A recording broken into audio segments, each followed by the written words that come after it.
How you doing? This is John, and welcome to John's Long Box. Today we're looking at Silver Surfer #1. This is by Marvel Comics. This came out in July 1987. This cover is by Marshall Rogers and inks by Joe Rubenstein. I love Marshall Rogers. He's such a great artist. I first learned about him when he did the Manhunter with over at DC with Walt Simonson, and the Manhunter wasn't the Martian Manhunter.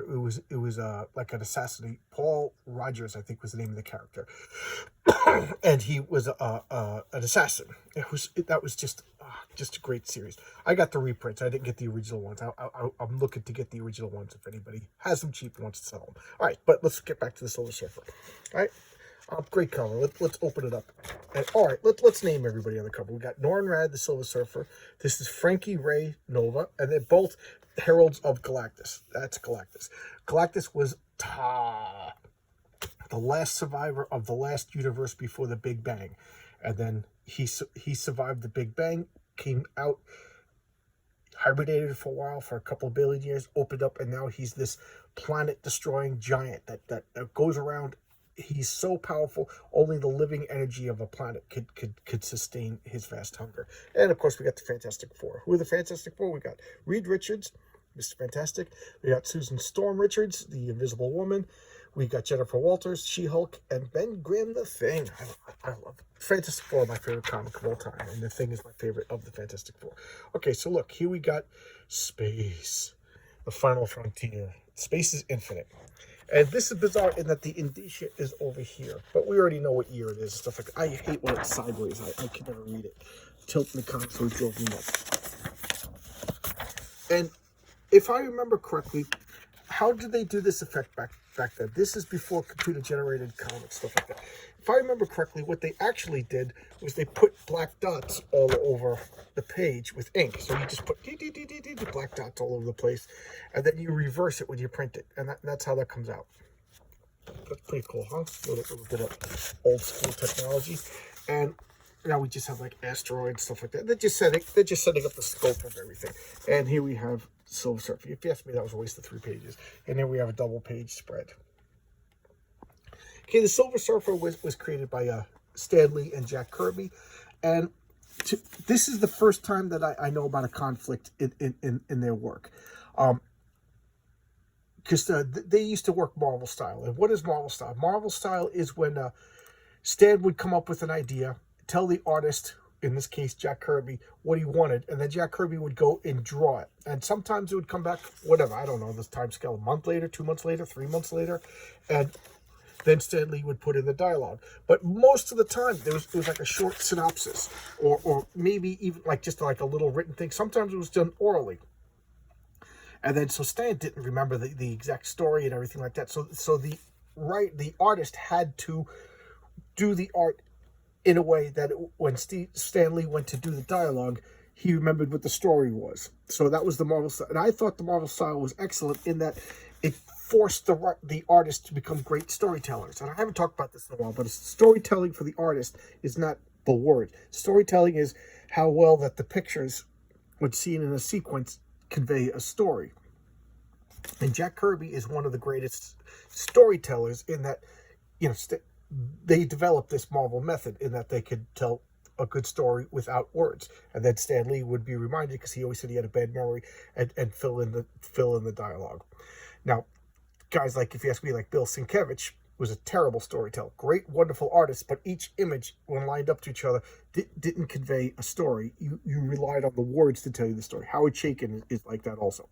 But I don't know why. I just got caught up because it was the Silver. So I just want to tell you background of that, because of that, who created what becomes blurry, because there's not really a written outline of saying, this is my character, draw this, he looks like this, blah, blah, blah, blah, blah. It's just a vague little thing. And then, so the artist has more control. So Stan Lee, I don't know if Jack Kirby came up with the Silver Surfer or Stan Lee came up with the Silver Surfer, and then who gave what input, but it kind of got to be one of those things where like Stan was like, oh, I made him up, and then Jack Kirby was like, no, I made him up, and it caused a fight.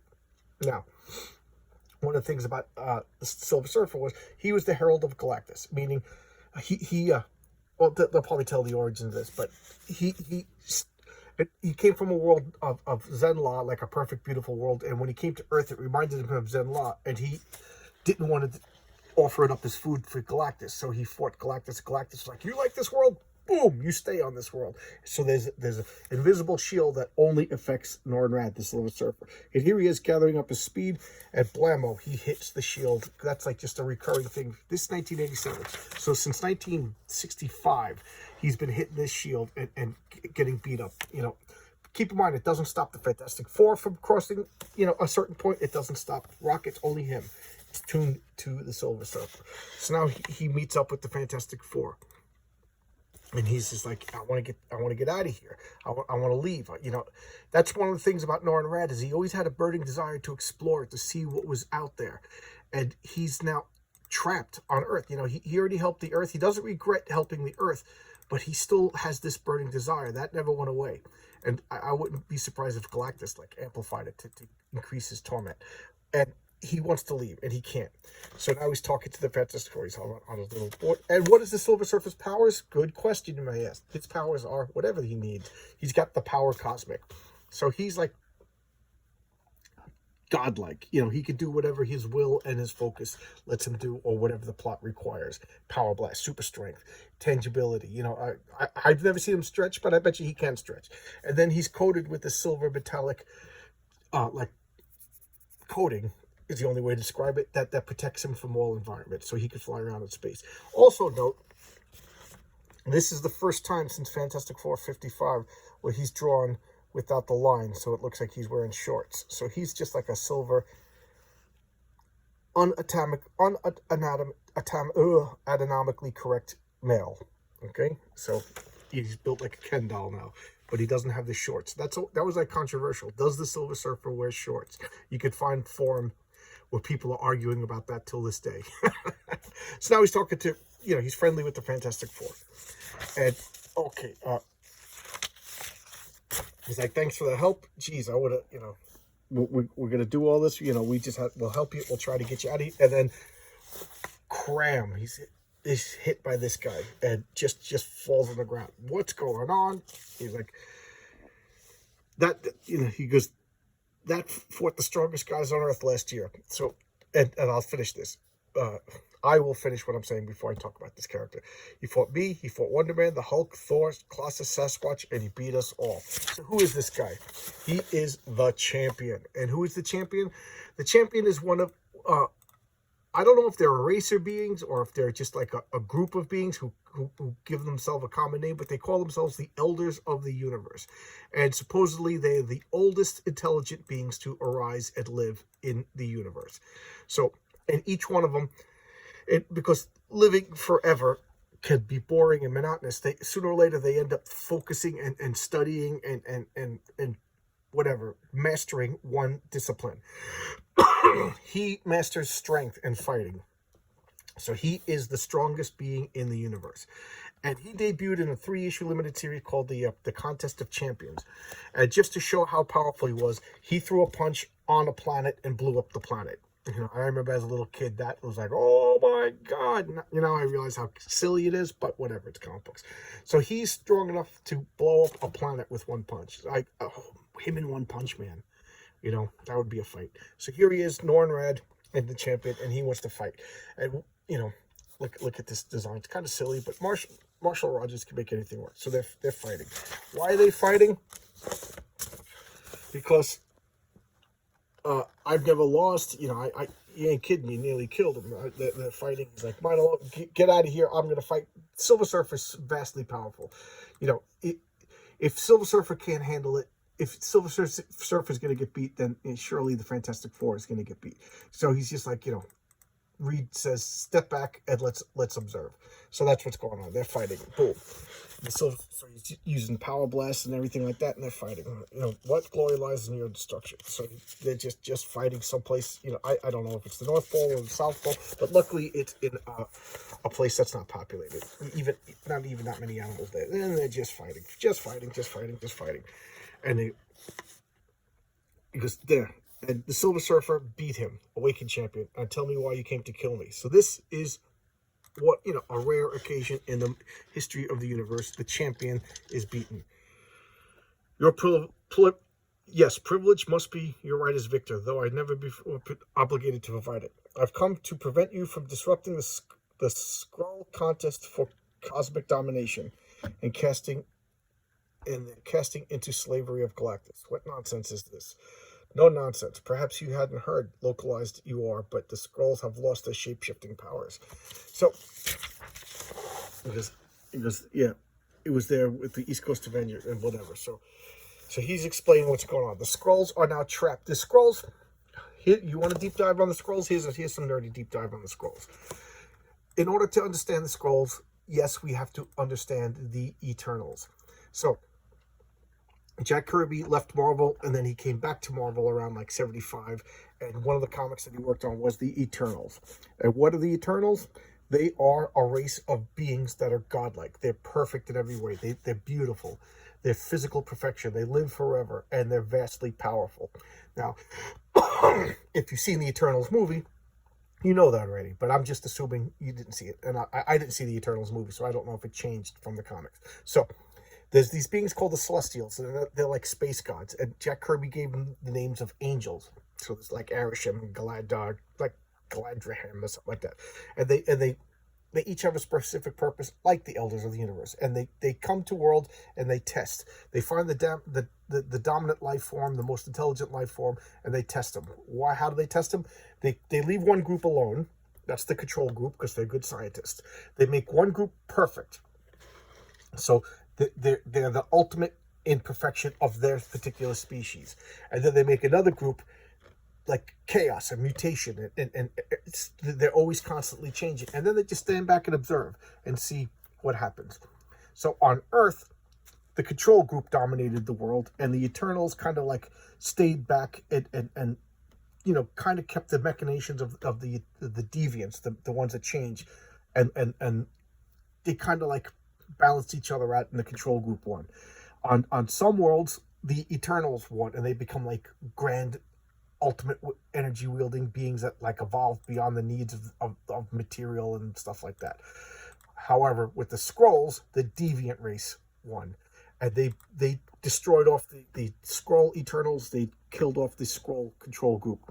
So every Skrull had like a shifting DNA, and they could shape change and do whatever form they needed. And because of that deviousness and that surprise and that shape changing, they were able to adapt to different environments, and they became like a galaxy class race. Now, supposedly they were actually good. I read this in a story. I don't know if they retconned this. And they encountered the Kree, and the Kree, fearing them, attacked. And the Skrull, who originally were like a peace-loving race, became devious and monstrous and warlike. In order to survive. And that the Kree-Skrull war has been going on for like, I think like something like 2,000 years or something like that in our time. And now, you know, there's no Skrulls left alive who remember the peaceful. They're just a warlike race, to the point Skrulls are like space Nazis. So it drives me nuts that they were portrayed as good guys in the Captain Marvel movie. I just have a glimmer of hope that because they're with their shape-changing abilities, they're all about deception. That they tricked Captain Marvel into giving them a vastly powerful ship. That would be so funny. But anyway, let's get back. So I forget what happened in the Avengers, but the genetic bomb used. They created like a genetic bomb, and it backfired, and it fired, and it went at this hypersonic speeds, and it locked every Skrull into whatever form they're in now. So the Skrulls can no longer shape change. They're trapped. So they became a race of infinite races. Like each one of them is their own race now, because they're whatever.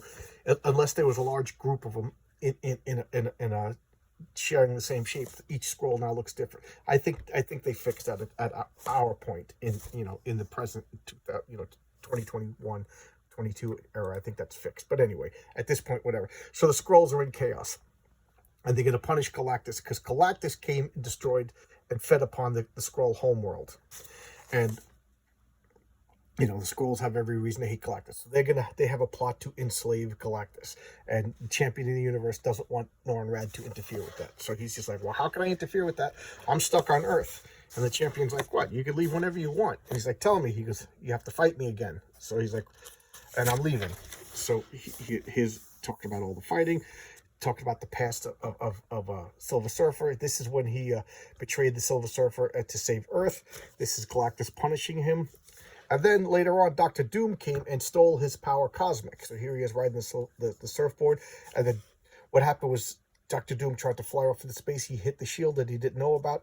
And when he got knocked out, all the power transferred back to the Silver Surfer. And here's other attempts of him trying to get out. What they're doing is they're thinking, because the champion, the elder being of the universe, took off. And now they're like, he says I could escape. You know, why would he lie? So they're brainstorming. And they're thinking about all of these methods that they used for the Silver Surfer to escape the barrier of Galactus. And, you know, what do we do? What do we do? And I love this. Have you ever tried to get out without using your board? Not now, Ben. He's like, what? Oh, no. Ben, what are you saying? Well, the board's the thing that flies, not him. I just thought if the board and him are connected, like you said, then Galactus took away his space-time powers. They come from the space-time part of the combo. Well, you big brain. What do I know? You guys are the big brains. He's like, Benjamin, my friend, I think you've come up with it. Let's not get carried away. So they're going to fly up. They're going to try it out. So what are they doing? They're flying in a spaceship, and the surfboard is elsewhere. We're ready? We're ready. We're going to fly in the spaceship. And they fly past, without incident, past the barrier. He's free. He's like, oh, cool. Oh, cool. You know, I'm past the barrier. I'm free. I can do whatever I want. And like, yeah, thank Benjamin in there. You know, and you can see this is old school painting. This is before computers.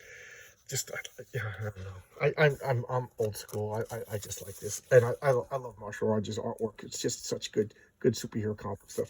So now he's summoning the board. So he turned the board into pure energy and left it someplace. And now he turns it into energy on the other side of the barrier. And it worked. There's the board reforming, and now he's free. Thank you, everybody.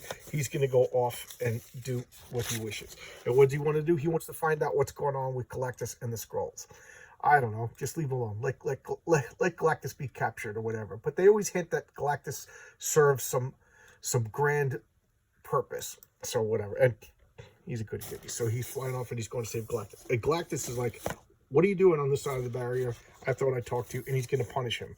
You know, you escaped punishment. We can't have that. I'm going to punish you for defying me again. And he's like, don't punish me. Don't punish me. Don't expend your energy. I will go down to whatever the Skrulls are doing, and I will rescue Nova. So the Skrulls have captured Nova, which is his current Herald. And I'll talk about Nova in a bit. So I will go there, and I'll save him. So look at this speed.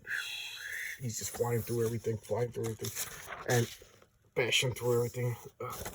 And Nova is in this, like, I don't know what, this MacGuffin device where she's just trapped. And she's swirling energy is just battering her, keeping her, like, whatever, unconscious and not able to focus. And he just goes by so fast that he pulls her out of it. So that whole scene of him flying, that's supposed to be like a fraction of a second. That's the speed that he's going at, and he saved her. And he's bringing her back up. I just love that she's all golden and he's all silver. You can see the reflection of her energy off him. And he's like, you're alive, good. Yeah, and, you know, she's recovering her energy that's been diminished. And Galactus is happy that he does do this. And what does he do? As gratitude, Galactus restores his full might. Look at that funny ad. And you can see the lines. He restores his full might. Okay, Galactus will pardon you. So he removes all the restrictions that he gave. So now, right now, Silver Surfer is as powerful as he's ever been before. You know, before all the punishments. So he's restored to his full might, and he takes off. Now he can do what he wants to, which is just explore, be free. You know, he could even return to the Earth and not be trapped again. He's full pardon. And there you go. And there's Nova watching everything. Okay, so I'm going to close the book, and I'm just going to talk a little bit about Nova. Who is Nova? Well, she was Frankie Ray. And who is Frankie Ray? She was one of Johnny Storm's original girlfriends. She was, you know, from the 60s. Big head of red hair, beautiful. She, you know, back then, like, you know, she kind of looked like Jean Grey because, you know, the limited drawing styles or whatever. So she had red hair because red was striking. You know, they only had 4 colors back then. So you either had black hair, brown hair, blonde hair, or red hair. She had red hair. That's why there's so many redheads. And for whatever reason, Johnny Storm went through girlfriend after girlfriend after girlfriend. I don't know why they broke up, but they did. Then she was brought back when John Byrne took over the Fantastic Four, and they made her like this. I forget if she was the stepdaughter or adopted daughter or whatever of the scientist who created the original Human Torch. Why can't I remember his name? That's gonna drive me nuts. I should have looked that up. But so now she's, help it. And then John Byrne brought back the original Human Torch. That's one of the things John Byrne did. He was very nostalgic and he returned like a lot of things. So now Frankie Ray is in the picture, back in the picture, because that's one of Johnny Storm's old girlfriends. The original Human Torch is back in the picture because that's what John Byrne likes to do. He restored all the invaders and stuff like that. And she had latent fire powers because Phineas Horton, that's his name. That's the doctor who created the original Human Torch. And he was an android that was the model. How's this for nerdness? Phineas Horton created the original Human Torch. And you see the original Human Torch in the original Captain America movie when they went to the fair. And you see a tube that says the amazing android, Dr. Phineas Horton. That's the original Human Torch. That body was decommissioned or wounded or killed or however you want to look at it, and it was claimed that body was salvaged for spare parts and reconfigured into the Vision. And then John Byrne made it so that, it was modeled, but it wasn't, cannibalized for parts. It was, copied for spare. So the original Human Torch and the Vision are kind of like brothers in the fact that same blueprints and models and stuff like that were used for each other. Okay, everybody's got to be related. But during this process of making the Human Torch, Frankie Ray was saturated in some sort of chemical that gave her Human Torch abilities. And they gave her this like costume to contain it, and I think they hypnotized her to forget it or whatever because of what Phineas Horton's gonna get like child endangerment charges because she was like a little kid at the time. So whatever. That's my spin on the thing. That's not the comic book. That's just the way I imagined it to be. So she forgot that she ever had these powers, and there you go. So now she forgot that she had these powers. It wasn't until that's right. She broke up with Johnny Storm because of she gave whatever reason, vague reason, I can't be with you or whatever. But she says now as an adult I couldn't because of this latent fear my Dr. Horton put on me of fire, so I wouldn't break out my powers. But there you go. She broke out of power. She got over a fear of Johnny Storm. They're going out again, and Reed Richards is like, yeah, I'll change the 4 to 5s. We'll be the Fantastic Five, and now Galactus attacks, and Galactus is going to destroy the Earth because of Silver Surfer revoked his pledge, so Earth is now free to be attacked. Frankie Ray goes up to Galactus and says, "I'll be your herald. Save the Earth again." Same thing as Silver Surfer, and I'll go. And she was a very loyal herald to him. Why? Because it turned out she was starting to fall in love with Galactus. So her bond wasn't servitude, her bond wasn't enslavement, her bond wasn't like maliciousness, like Terax the Tamer. Her bond was love, and there you go. She was in love with Galactus. And you know what? I honestly don't remember what happened to her. How did she stop being? Does anybody know? I got to look that up. I never claimed to have every comic. That is like a black hole in my information. What happened to Frankie Ray? Why did she stop? Because then they had a few. He has a new herald now. And I don't even know. There's a few heralds since her, but anyway, that's done. So there's the story of Frankie Ray. There's the story of Norrin Rad. There's the story of Galactus. All right, and Johnny Storm. Why? Here's a little interesting thing. During the first Secret Wars, Ben Grimm opted to stay on Battleworld, and She-Hulk came back as a member of the Fantastic Four to replace the Thing. But why? Where's Johnny Storm? Well, Johnny Storm, I hated this.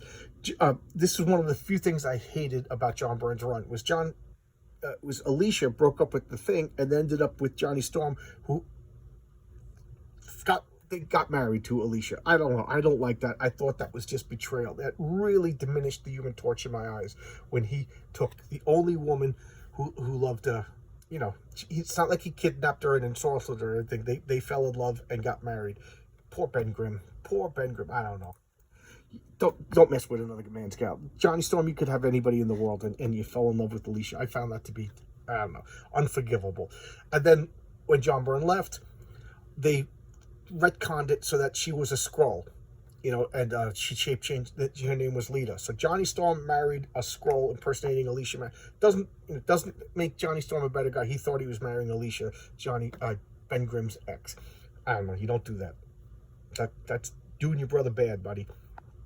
So they're off on a honeymoon and whatever, getting to know each other, because he thought he was marrying one woman. He found out he's married to a space alien Skrull. And again, I don't remember what happened to her. I got to go back and find out what happened to her. So that's where Johnny Storm's off being, married bliss. So this is now the Fantastic Four at this point. All right. I've been talking for 25 minutes, so I'll stop here. I really like this run. It went for like 140 issues or so. This was a good run. It went through, obviously, the rest of the 80s and most of the 90s. And it was good. It had a lot of good stories. It explored the cosmic world of Marvel, which I get a kick out of. So I think it's a recommended issue. There's a couple of annuals. Good run. Good solid run. All right. I'll see you tomorrow with another video. Thanks a lot, everybody. And I appreciate all the comments. I appreciate all the views. Thank you so much. See you tomorrow. Bye-bye.